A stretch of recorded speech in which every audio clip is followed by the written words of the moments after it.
Ma io non so giocare.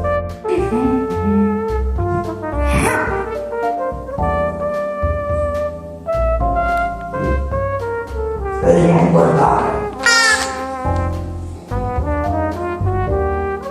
Fratello, non guardare! 1, 2. 3. Ma neanche voi sapete giocare. Se giochiamo a qualcos'altro. Monopoli. Ma se ci giochiamo sempre ogni capodanno. Indovina chi?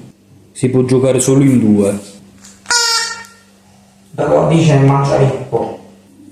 Ascoltate, adesso faccio una cosa. Vado di là e creo un gioco tutto mio.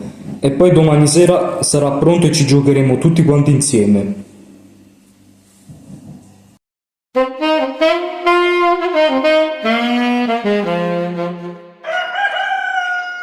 Sì, questo va qui. Perfetto.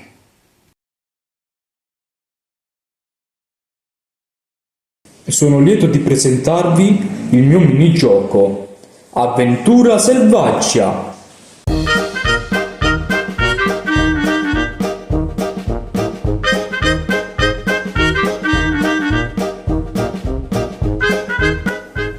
Sembra divertente.